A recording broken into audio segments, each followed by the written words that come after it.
Welcome to this review of cardiac masses. Today we'll explore how to detect, characterize, and manage these masses using echocardiography to ensure accurate diagnosis and minimize surgical risk.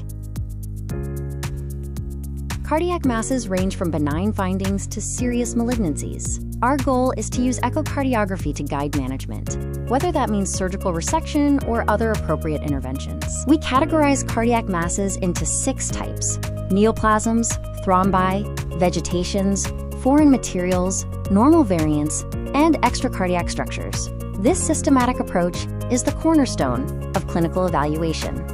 Understanding epidemiology is key. While metastatic disease is common in oncology patients, primary cardiac tumors are rare, and the majority of those are histologically benign. Metastatic lesions are the most common cardiac tumors. Conversely, primary neoplasms arise within the heart tissue and range from benign to highly aggressive types. Tumor distribution varies by age. In adults, myxomas are predominant, while in the pediatric population, rhabdomyomas are the most frequently encountered cardiac tumors. In this chapter, we focus on benign primary neoplasms, including myxoma, papillary fibroelastoma, fibroma, and rhabdomyoma. Each has unique features that dictate our management strategy. Myxomas are the most common adult cardiac tumor. Typically found in the left atrium, they carry embolic risks and can cause valvular obstruction. Papillary fibroelastomas are now the most common primary cardiac tumor. They frequently appear on the aortic valve and are associated with a significant risk of stroke. Fibromas are often found in the ventricular wall, while rhabdomyomas are common in children and are strongly associated with tuberous sclerosis. We now transition to malignant cardiac processes. While primary malignant tumors are rare, metastatic disease is much more common and requires careful evaluation. Primary malignant tumors like angiosarcoma, leiomyosarcoma, and synovial sarcoma are aggressive. Early identification is essential to guide appropriate surgical and oncological care. For metastatic disease, evaluate for spread from sources like the lung or breast. If a right atrial mass is present, always interrogate the IVC for extension. Chapter 3 covers non-neoplastic masses, specifically thrombi and vegetations. Differentiating these from neoplasms is vital for determining the correct course of treatment.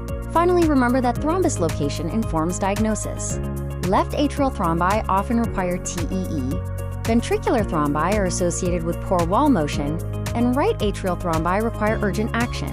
Moving on to vegetations and non-bacterial thrombotic endocarditis, or NBTE. Unlike infective endocarditis, NBTE presents as sterile, bland vegetations on valve-closing surfaces, often in the context of malignancy or hypercoagulable states. Recognizing normal anatomical variants is critical.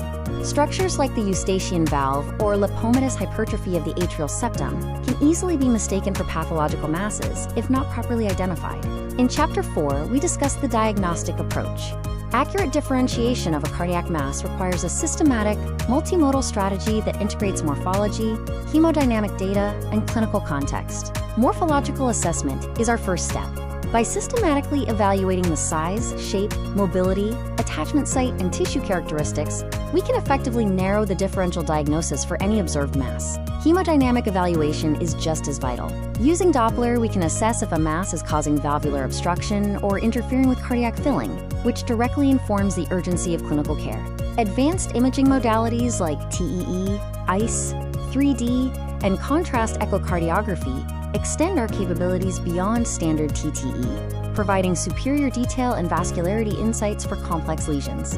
When imaging isn't definitive, echocardiography-guided biopsy becomes a key tool, particularly for right atrial masses, to distinguish between malignancy, metastasis, or thrombus. Our decision framework integrates these findings. By linking location, morphology, and imaging data with the patient's clinical history, we can make defensible and accurate management recommendations. In Chapter 5, we turn to clinical management. Decisions are driven by the tumor type, symptom burden, embolic risk, and surgical candidacy, with resection remaining our primary treatment modality. Surgical principles vary by mass type. While myxomas and fibroelastomas generally require resection due to stroke risk, malignant tumors are often managed palliatively with adjuvant therapy. To wrap up, remember these key practice points. Think metastasis in cancer patients. Prioritize TEE when TTE is limited.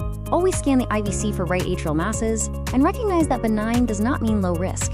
This summary table provides a concise overview of the cardiac masses discussed, serving as a quick reference for your clinical practice and ongoing diagnostic efforts. Thank you for watching this video on the analysis, classification, and management of cardiac masses. We hope this systematic approach aids your clinical decision-making.